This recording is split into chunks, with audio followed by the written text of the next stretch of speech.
আসসালামু আলাইকুম ওয়া রাহমাতুল্লাহ। ওয়ালাইকুম আসসালাম ওয়া রাহমাতুল্লাহ। নাহমাদুহু ওয়া নাস্তাঈনুহু ওয়া নাস্তাগফিরুহু ওয়া নাউযু বিল্লাহি মিন শুরুরি আনফুসিনা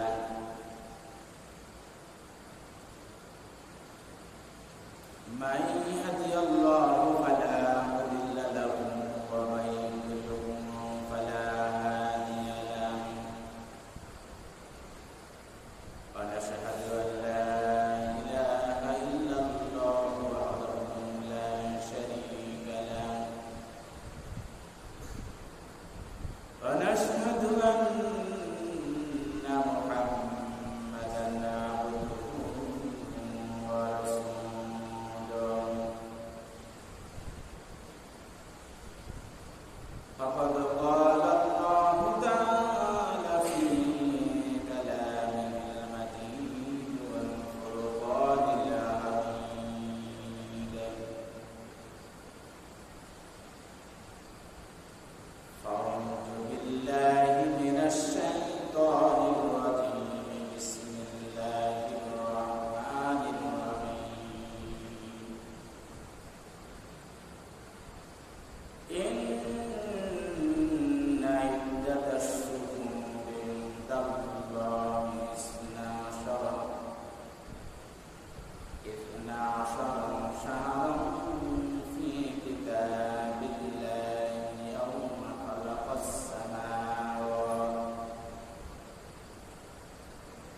خلق السماوات والأرض منها أربعة حرم وقال تعالى في شأن حبيبه إن الله وملائكته يصلون على النبي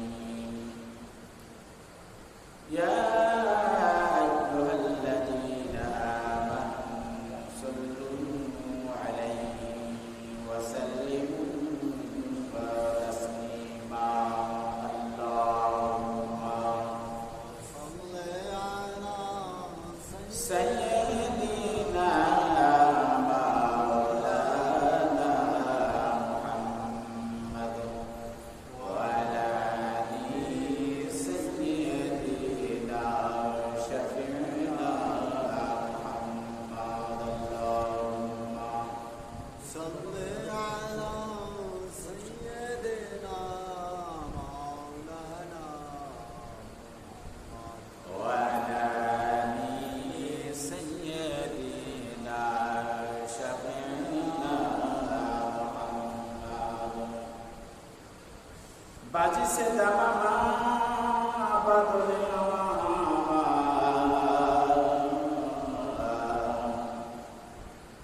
শিউট করি মুসলমান দাওয়াত এসেছে নয়া জামানায় বাংলা কিল্লা ওরে নিশান আল্লাহুম্মা সাল্লি আলা سيدنا مولانا وعلى آل سيدنا بشيرنا محمد اللهم صل على سيدنا مولانا وعلى آل سيدنا شفيعنا محمد الحمد لله সকল প্রশংসা সেই মহান রব্বুল আলামিনের, যে মহান আল্লাহ রব্বুল আলামিন আপনাদেরকে এবং আমাকে জুমার শ্রেষ্ঠ দিন, সপ্তাহের শ্রেষ্ঠ দিন জুমার দিন মসজিদে আসার তৌফিক দিয়েছেন। এজন্য আমরা শুকরিয়া আদায় করি, বলি আলহামদুলিল্লাহ। আলহামদুলিল্লাহ। আরো শুকরিয়া আদায় করি যে মহান আল্লাহ রাব্বুল আলামিন আমাদেরকে আরো একটি সপ্তাহ হায়াত বাড়িয়ে দিয়ে আমাদেরকে নেক কাজ করার তৌফিক দিয়েছেন। এজন্য বলি আমরা আলহামদুলিল্লাহ। আলহামদুলিল্লাহ। লাখো কোটি দুরূদ ও সালাম সেই মহান নবীর প্রতি, যে মহান নবীকে সৃষ্টি না করলে আসমান জমিন কোনো কিছুই সৃষ্টি হতো না। তার শানে আমরা একবার দুরূদ বলি সাল্লাল্লাহু আলাইহি ওয়াসাল্লাম। সাল্লাল্লাহু আলাইহি ওয়াসাল্লাম। সম্মানিত হাজিরিন,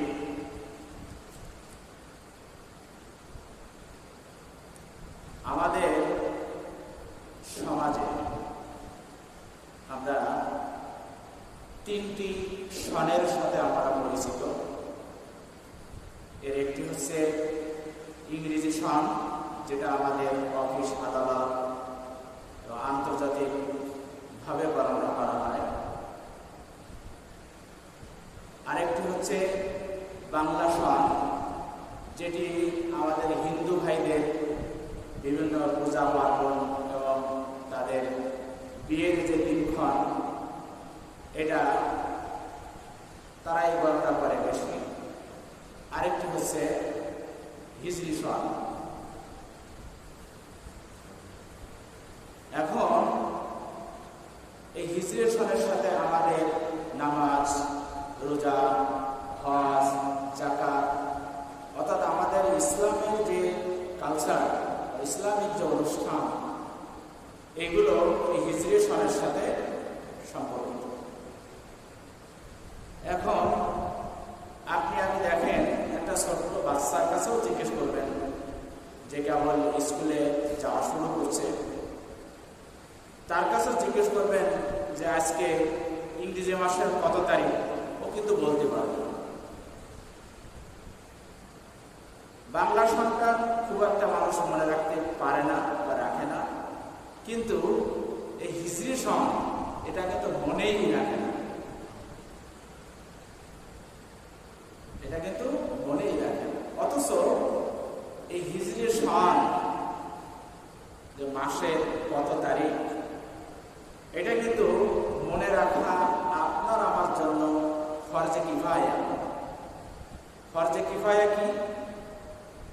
যেমন এই এলাকায় একজন মানুষ মারা গেল, তাহলে তার জানাজা পড়া কিন্তু ফরজে কিফায়া। যদি এলাকার পক্ষ থেকে কিছু লোক আদায় করে, তাহলে সবার পক্ষ থেকে আদায় হয়ে যায়।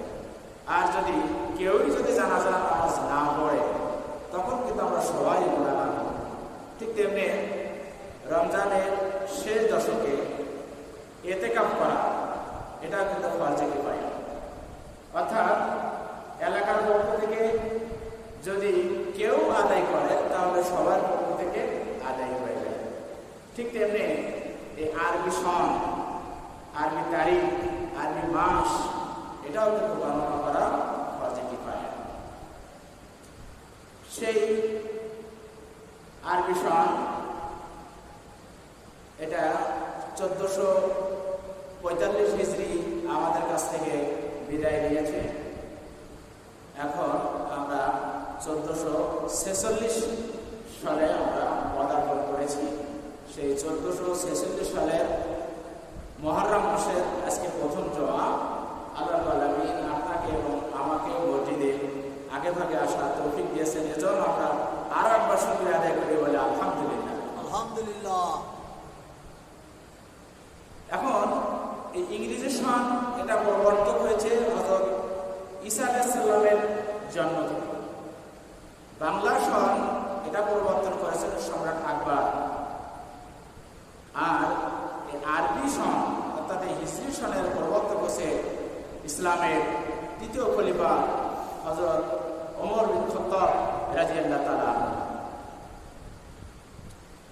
রাসূলুল্লাহ সাল্লাল্লাহু আলাইহি সাল্লাম যখন কোনো কাগজে স্বাক্ষর করতেন, সিল দিতেন, অনেক সময় তারিখ লিখতেন, কিন্তু কোনো সন লিখতেন না। ঠিক রাসূলুল্লাহ সাল্লাল্লাহু আলাইহি সাল্লামের ইন্তেকালের পর হযরত আবু বকর রাদিয়াল্লাহু তাআলা আনহু ঠিক একইভাবে উনি কাগজে স্বাক্ষর করতেন, কিন্তু সন লিখতেন না। সনের কোনো প্রবর্তন তখন ছিল না।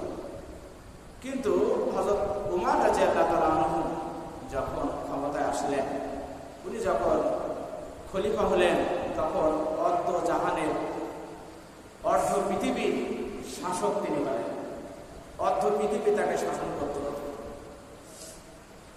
এই শাসন করার সময় ওনার ইরাক এবং বুসরার যে গভর্নর, ইরাক এবং কুফার যে গভর্নর ছিলেন আবু মুসা আশআরি, উনি খলিফার খেদমতে চিঠি লিখলেন যে খলিফাতুল মুমিনিন, আপনার দেওয়া নির্দেশ, আপনার দেওয়া আদেশ, এটা যখন আমাদের কাছে পাঠান আমরা পাই, কিন্তু আমরা পাওয়ার পরে এটা কোন নির্দেশটা আগে এবং কোন নির্দেশটা পরে, কোন নির্দেশটা কতদিন চলবে, এটা বুঝতে আমাদের খুব সমস্যা হয়।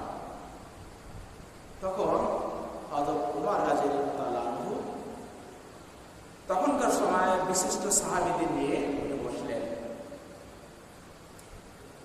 একটা পরামর্শ সভায় বসলেন। পরামর্শ সভা আছে যে হিজরি যে সনটা এটা গণনা করতে হবে, কিন্তু কখন থেকে গণনা করলে এটা সুবিধা হয়। এটা রাসূলুল্লাহ সাল্লাল্লাহু আলাইহি ওয়াসাল্লামের ইন্তেকালের 7 বছর পর, এবং হিজরি হচ্ছে 622 খ্রিস্টাব্দ, খ্রিস্টপূর্ব 622 খ্রিস্টাব্দ। তো পরামর্শ সবাই যখন বসলেন, কয়েকজন সাহাবী বললেন যে আমরা নবী করিম সাল্লাল্লাহু আলাইহি ওয়াসাল্লামের জন্মের দিন থেকে আমরা এই হিজরি সন আমরা গণনা করতে পারি। তখন হযরত ওমর ফারুক রাদিয়াল্লাহু তাআলা আনহু বললেন যে না, আমরা জন্মের দিন থেকে আমরা হিজরি সন গণনা করব না, কেননা ঈসা আলাইহিস সালাম এর জন্মদিন থেকে খ্রিস্টানরা তাদের সন গণনা করে। আর ঈসা আলাইহিস সালামের জন্মের ভিতরে একটা অলৌকিকতা ছিল, কিন্তু আমাদের নবীর জন্মের ভিতরে কোনো অলৌকিকতা নাই। আরেকজন সাহাবী বললেন তাহলে আমরা নবী করিম সাল্লাল্লাহু আলাইহি ওয়াসাল্লামের মেরাজের দিন থেকে আমরা হিজরি সন গণনা করা শুরু করি। এবার হযরত উমর রাদিয়াল্লাহু তাআলা বললেন যে না, মিরাজ রাসূলুল্লাহ সাল্লাল্লাহু আলাইহি ওয়াসাল্লামের অনেক সাহাবী বিশ্বাস করে যে মিরাজ হচ্ছে স্বপ্ন যোগে হয়েছে। আবার 26 জন সাহাবী এবং তাদের হাদিসে রয়েছে যে রাসূলুল্লাহ সাল্লাল্লাহু আলাইহি ওয়াসাল্লামের মিরাজ সশরীরে হয়েছে। এজন্য এখানেও দ্বিমত রয়েছে, আমরা এটাও আমরা গ্রহণ করতে পারবো না। তখন হযরত আলী রাদিয়াল্লাহু তাআলা আনহু বললেন তাহলে আমরা নবী করিম সাল্লাল্লাহু আলাইহি ওয়াসাল্লামের হিজরতের দিন থেকে আমরা হিজরি সন আমরা গণনা শুরু করি। হযরত উমর ফারুক রাদিয়াল্লাহু তাআলা আনহু তখন মত দিলেন যে হ্যাঁ, আমারও মত এটা যে আমরা নবী করিম সাল্লাল্লাহু আলাইহি ওয়াসাল্লামের হিজরতের দিন থেকে আমরা হিজরি সন আমরা গণনা শুরু করব, কেননা নবী করিম সাল্লাল্লাহু আলাইহি ওয়াসাল্লামের হিজরত ছিল এমন একটা মুহূর্ত, নবী করিম সাল্লাল্লাহু আলাইহি ওয়াসাল্লাম যখন আবু বকরকে সাথে নিয়ে যখন মদিনার উদ্দেশ্যে রওনা হলেন, পথে মধ্যে তারা রাস্তা ভুলে যে অন্যদিকে চলে গেলেন। যখন ফজর হয়ে গেল, দিনের আলো আলোকিত হয়ে গেল, তখন তারা একটা গুহায় আশ্রয় নিলেন, সারে গুহা। ওই গুহার ভিতরে আশ্রয় নেওয়ার পরে হযরত আবু বকর রাদিয়াল্লাহু তাআলা আনহু এবং নবী করিম সাল্লাল্লাহু আলাইহি ওয়াসাল্লাম যখন গুহার মধ্যে বসে আছেন, কাফেররা খুঁজতে খুঁজতে পায়ের চিহ্ন দেখে, ঘোড়ার চিহ্ন দেখে দেখে তারা ওই গুহার একেবারে কাছে চলে আসলো। তো একেবারে কাছে চলে আসার পরে হযরত আবু বকর রাদিয়াল্লাহু তাআলা আনহু নবী করিম সাল্লাল্লাহু আলাইহি ওয়াসাল্লামকে বলছেন যে ইয়া রাসূলুল্লাহ, ইয়া হাবিবাল্লাহ, আমাদের মনে হয় আর নিস্তার নাই, তারা আমাদেরকে খুঁজে পাবে। আমি কাফেরদের পা পর্যন্ত আমি দেখতে পাচ্ছি। নবী করিম সাল্লাল্লাহু আলাইহি ওয়াসাল্লাম বললেন, আবু বকর চিন্তা করো না, আবু বকর তুমি চিন্তা করো না, লা তাহজান ইন্নাল্লাহা মা'ানা। আবু বকর তুমি চিন্তা করো না, আমরা সংখ্যায় 2 জন না, আমাদের সঙ্গে যিনি রয়েছেন তিনি রয়েছেন মহান আল্লাহ রাব্বুল আলামিন, আমাদের চিন্তার কোনো কারণ নাই। দেখেন কেমন ভাবে রক্ষা করলেন গুহার মুখে মাকড়সার জাল বুনে গেল, মাকড়সা জাল তৈরি করল এবং কবুতরে সেখানে ডিম পাড়ে।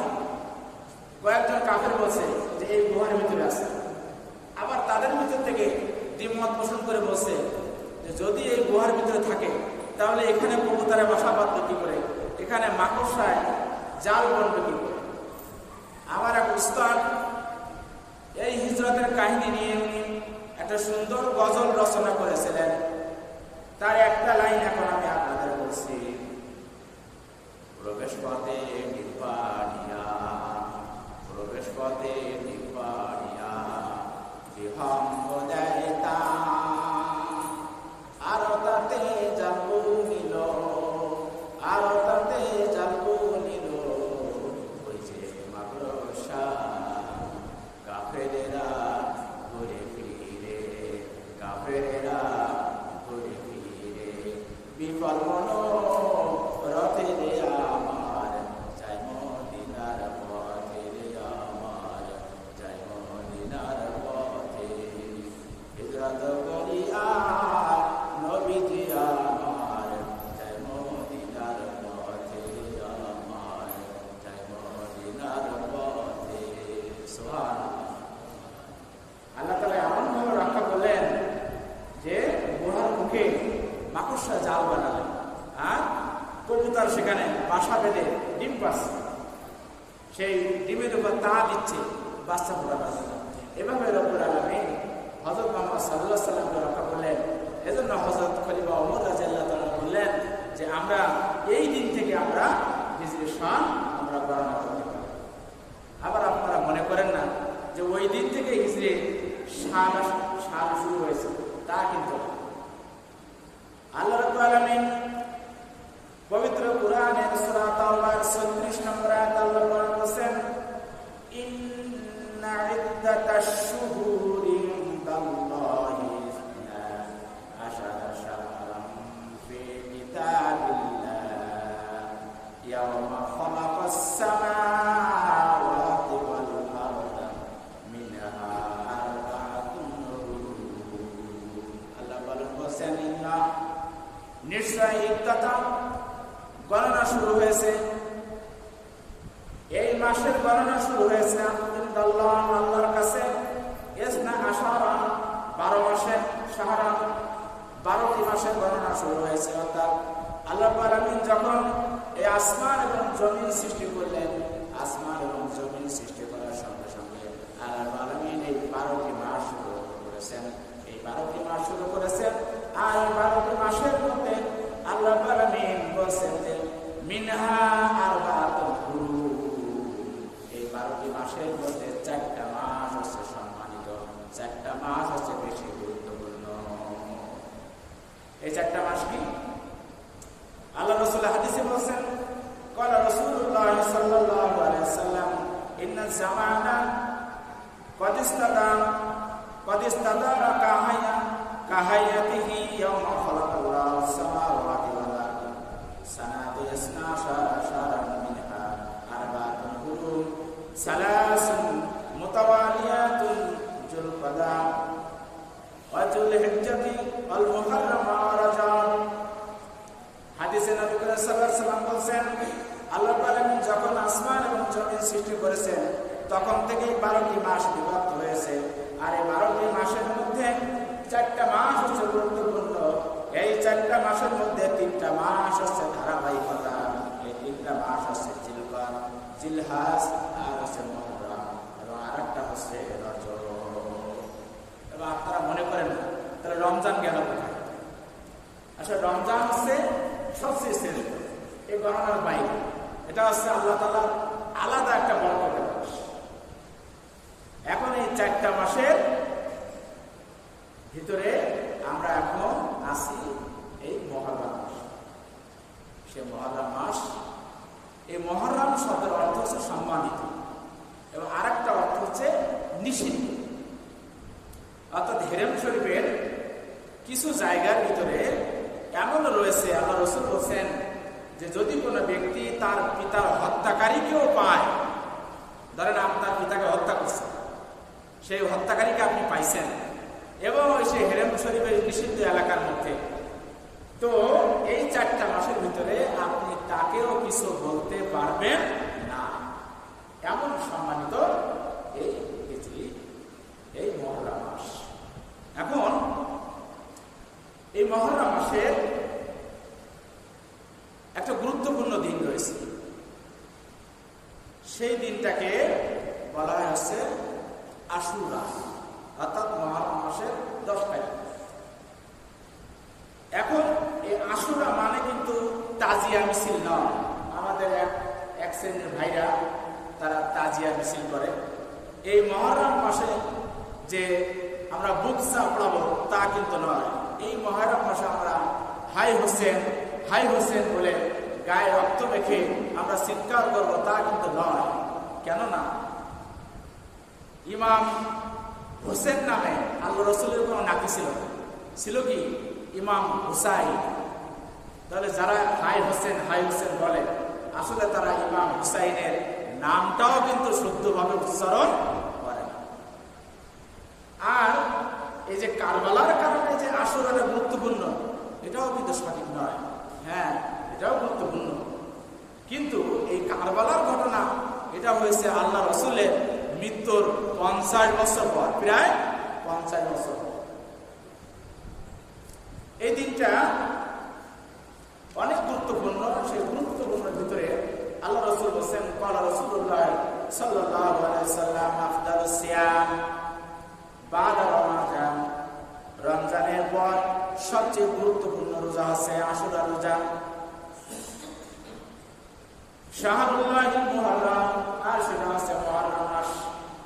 ওয়া আফদালুস সালাত, এবং বা'দাল ফরিদাতি, 5 ওয়াক্ত নামাজের পর সালাতুল লাইল, সবচেয়ে উত্তম নামাজ হচ্ছে তাহাজ্জুদের নামাজ। অর্থাৎ যখন রমজানের রোজা ফরজ ছিল না, তখন কিন্তু আশুরার রোজায় ফরজ ছিল। আর যখন নামাজ আমাদের প্রতি ফরজ হয়নি, তখন এই সালাতুল লাইল অর্থাৎ এই তাহাজ্জুদের নামাজ আমাদের জন্য ফরজ ছিল।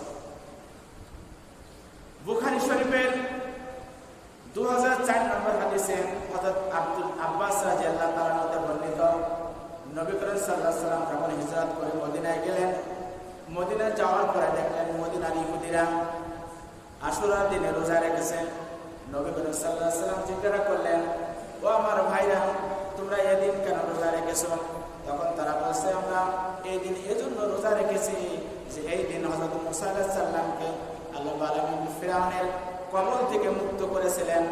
তাই ফিরআউনের কবল থেকে যখন মুক্ত হয়ে যখন লোহিত সাগর পানি দিয়ে তারা যখন এই পার ঘুরে আসলো, তখন থেকে হযরত মুসা আলাইহিস সালাম এই আশুরার দিনে রোজা রেখেছেন এবং আমাদেরকে রোজা রাখতে বলেছেন। তাই আমরাও এই দিন রোজা রাখি। নবী করিম সাল্লাল্লাহু আলাইহি ওয়াসাল্লাম তখন বললেন, হযরত মুসা আলাইহিস সালাম, তোমাদের কাছ থেকে আমার কাছে সবচেয়ে প্রিয়, তার দিক থেকে আমি সবচেয়ে অগ্রাধিকার। এজন্য তোমরা যদি এই দিন রোজা রাখো, তাহলে আমরাও আগামী বছর থেকে এই দিন রোজা রাখবো। তবে আমরা তোমাদের সাথে আমরা সাদৃশ্য রাখবো না, কেননা ইহুদির সাথে আমাদের, অন্যান্য ধর্মাবলম্বীদের সাথে আমাদের সাদৃশ্য রাখা যাবে না। এজন্য আমরা মুহররমের রোজা যখন আশুরার রোজা রাখবো, আশুরার 9 তারিখ এবং 10 তারিখ, এই 2 দিন মিলায়, অথবা 10 তারিখ এবং 11 তারিখ, এই 2 দিন মিলায় আমরা রোজা রাখবো। সুবহানাল্লাহ। এখন এই আশুরা কবে? এই আশুরা আমাদের দেশে এই আশুরা হচ্ছে এই যে এই মাসের 17 তারিখ অর্থাৎ বুধবার। তাহলে আমরা যারা রোজা রাখবো তারা আমরা মঙ্গলবার এবং বুধবার এই 2 দিন আমরা রোজা রাখবো, অথবা আমরা বুধবার এবং বৃহস্পতিবার এই 2 দিন আমরা রোজা রাখবো ইনশাআল্লাহ। যাদেরকে সময় হবে আমরা এই 2 দিন আমরা ইনশাআল্লাহ রোজা রাখবো, সম্ভব যাদের পারে। এবং এই যে রোজা রাখার ফজিলত কি, আপনি আমি কেন এই রোজা রাখবো? কারণ এই রোজা যদি আপনি আমি রাখি, তাহলে আল্লাহ রাব্বুল আলামিন আমাদেরকে বিগত 1 বছরের গুনাহ খাতা আমাদের মাফ করে দেবেন। সুবহানাল্লাহ। এখন তাহলে এই রোজা কিন্তু একটা রাখা আমাদের জন্য ঠিক হবে না।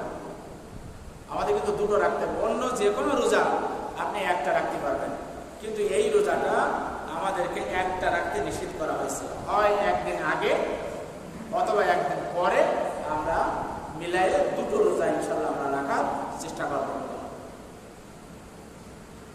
এখন এই যে আশুরা দিনে আল্লাহ রাব্বুল আমিনের আরো অনেকগুলো কারণ রয়েছে, তার মধ্যে আমরা এ সপ্তাহে আমরা কিছু কারণ আমরা আলোচনা করব এবং আল্লাহ রাব্বুল আমিন যদি হায়াতে বাঁচিয়ে রাখেন আমরা আগামী সপ্তাহ ইনশাল্লাহ এর উপরে আমরা কিছু আলোচনা রাখার চেষ্টা করবো ইনশাল্লাহ।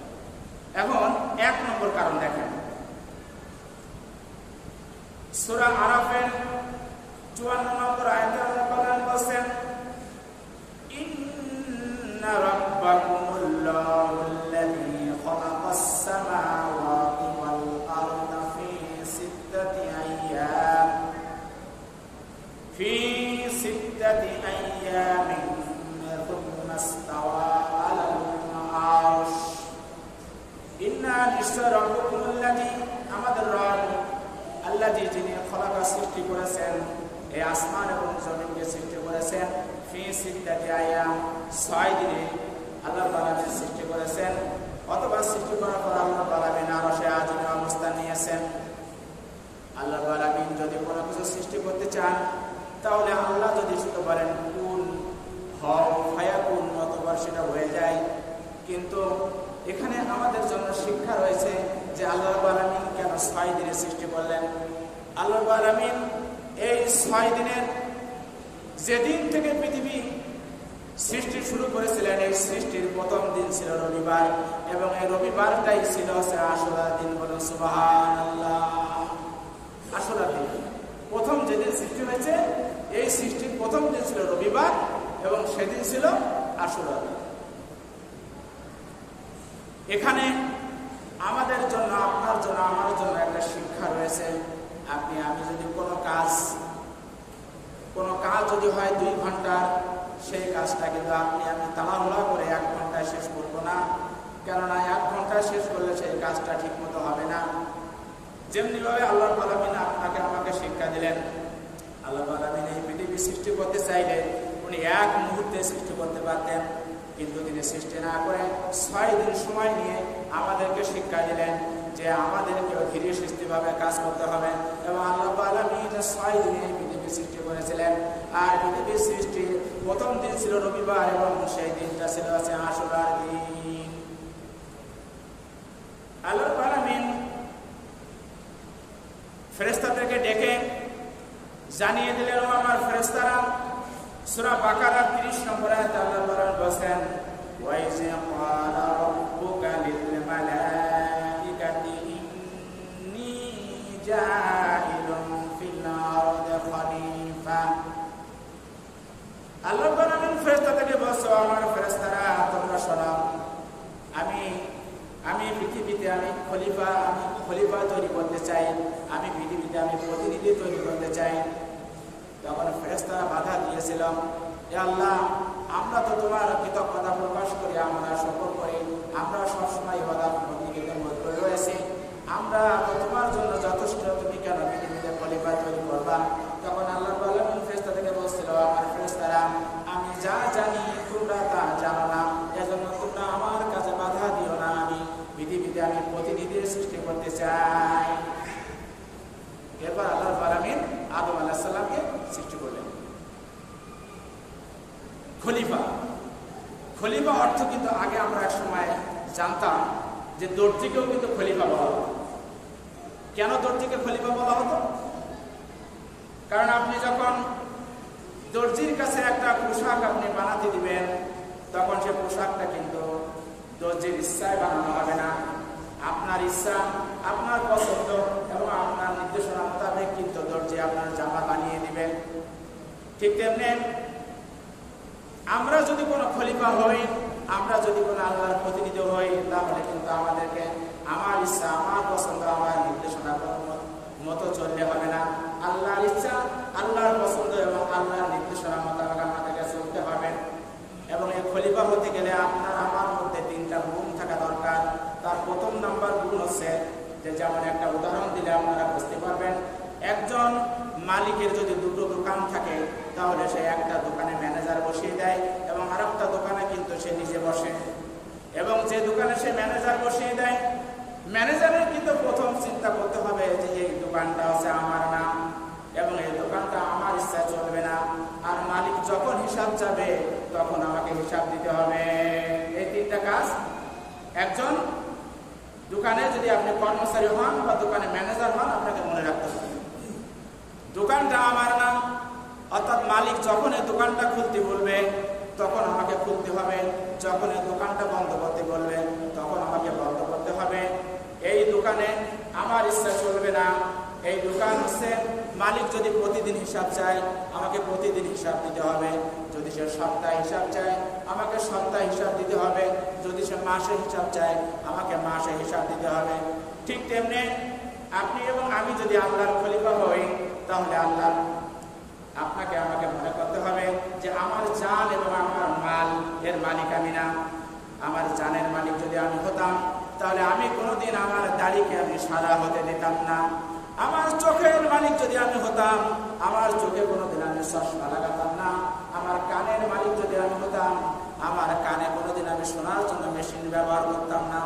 এজন্য এখান থেকে আপনাকে আমাকে শিক্ষা নিতে হবে যে আমার জান কিন্তু আমার না। এজন্য আমার এই জানটা আল্লাহর ইচ্ছা মতো, আল্লাহর পছন্দ মতো এবং আল্লাহর নির্দেশনা আমাকে চালাতে হবে। এবং আমার মাল অর্থাৎ আমার টাকা পয়সাও কিন্তু আমার না। এই টাকা পয়সা আল্লাহ আলামিন যেভাবে আয় করতে বলেছেন সেইভাবে আয় করতে হবে, যেভাবে ব্যয় করতে বলেছেন ঠিক সেইভাবে ব্যয় করতে হবে। আমাদের জানেন কিন্তু তিনটা প্রশ্ন আল্লাহ আলামিন কাল কিয়ামতের মাঠে 5টা প্রশ্ন আপনারা আমাকে করবে। এই 5টা প্রশ্নের উত্তর আপনি আমি যতক্ষণ পর্যন্ত দিতে না পারবো ততক্ষণ পর্যন্ত কিন্তু এক পাও আপনি সামনে এগোতে পারবো না। এই 3টা প্রশ্নের মধ্যে 5টা প্রশ্নের মধ্যে 3টা প্রশ্ন হচ্ছে জীবন সম্পর্কিত আর 2টো প্রশ্ন হচ্ছে মাল সম্পর্কিত। জীবন সম্পর্কিত প্রথম প্রশ্ন হচ্ছে যে আমাদেরকে হায়াতের হিসাব দিতে হবে। আল্লাহ আমিন আপনাকে আমাকে 80 বছর 90 বছর 70 বছর 60 বছর করে হায়াত দিয়েছেন, এই হায়াতের হিসাব দিতে হবে। দেখেন একটা ছোট্ট বাচ্চা, এই যে বাচ্চাটা আসছে মসজিদে, এ কিন্তু মসজিদে হিসাবও করে দেয়, ওর কিন্তু কোনো হিসাব নেই এবং ওকে কিন্তু কেউ কিছু বললে হবে না এবং ওর জন্য কোনো গুনাহ নেই। আপনি আমি যখন বয়স্ক হয়ে যাব, বয়স্ক হয়ে যাওয়ার পরেও কিন্তু আপনার আমার কিন্তু তেমন হিসাব দিতে হবে না। কিন্তু আপনি আমি 2 নম্বর প্রশ্ন হচ্ছে যৌবনের হিসাব দিতে হবে। আমার যৌবনকালটা আমি কিভাবে কাটিয়েছি। ও যুবক ভাইরা শুনে রাখুন, আল্লাহ রাব্বুল আলামিন কাল কিয়ামতের মাঠে কিন্তু যখন কোনো ছায়া থাকবে না, আল্লাহর ছায়া কিন্তু কোনো ছায়া থাকবে না, সেই দিন কিন্তু আরশের নিচে এই যুবক ভাইদের জন্য আল্লাহ রাব্বুল আলামিন কিন্তু ছায়া দান করবেন। কেননা যুবক বয়সের ইবাদতটা আপনার আমার জন্য খুবই গুরুত্বপূর্ণ। এই যুবক বয়সে আপনি যেভাবে সিজদা দিতে চাইবেন সেইভাবে সিজদা দিতে পারবেন, যেভাবে আপনি রুকু করতে চাইবেন সেভাবে রুকু করতে পারবেন। কিন্তু আপনার আমার যখন বয়স হয়ে যাবে তখন আপনি আমি কিন্তু আর আমার ইচ্ছায় কিন্তু আমি কোনো কিছু করতে পারবো না, রুকু ঠিক মতো আদায় করতে পারবো না, সিজদা ঠিক মতো দিতে পারবো না, পবিত্রতা কিন্তু সেভাবে অর্জন করতে পারবো না। পবিত্র হয়ে আসবো তারপরও যেন মনে হবে যে আমি মনে হয় পবিত্র হয়নি, ঠিক কিনা? তাহলে আরেকটা প্রশ্ন আছে আপনার আমার জন্য, এই যে জ্ঞানের হিসাব দিতে হবে, অর্থাৎ আকল জ্ঞান। আপনি আমি দেখেন যে বাঘ মানুষকে খায়, আপনার আমার জ্ঞানের সাহায্যে সেই বাঘকে খাঁচায় ঢুকিয়ে সেই বাঘের সাহায্যে কিন্তু আপনি আমি আয় করছি। আপনি আমি যে সাপ বর্তমানে ভাইরাল হয়ে গেছে রাসেল ভাইপার, এই সাপের ভয় কিন্তু আমরা সবাই আছি, অথচ আপনার আমার মধ্যে এমন জ্ঞানী ব্যক্তি আছে যারা এই জ্ঞানের মাধ্যমে ওই সাপকে বশ করে সাপের খেলা দেখিয়ে তারা কিন্তু আয় করছে। হাতি, যে হাতির কাছে সহজে মানুষ যেতে পারে না, সে হাতির পিঠে উঠে সে হাতির মাধ্যমে কিন্তু আয় করছে। এই জ্ঞানের হিসাব আমাকে দিতে হবে। যাই হোক, 5টা প্রশ্নের মধ্যে 3টা প্রশ্ন আজকে আলোচনা করলাম। আমরা আগামী সপ্তাহ ইনশাল্লাহ এই মুহররমের উপরে আলোচনা করব। তাহলে তার আগে কিন্তু এই সপ্তাহে আমাদের রোজা কিন্তু চলে যাবে। এজন্য আমরা আবারও একবার স্মরণ করে দিচ্ছি, আমরা আশুরার রোজা রাখা আমরা চেষ্টা করব। এই রোজা যদি আপনি আমি রাখি আগামী মঙ্গলবার এবং বুধবার, অথবা বুধবার এবং বৃহস্পতিবার, যে আলোচনা করলাম আল্লাহ রাব্বুল আলামিন আপনাদেরকে এবং আমাকে এই অনুযায়ী চলার তৌফিক দান করুন এবং আলোচনা ভাবে চলার তৌফিক দান করুন। আসসালামু আলাইকুম ওয়া রাহমাতুল্লাহ।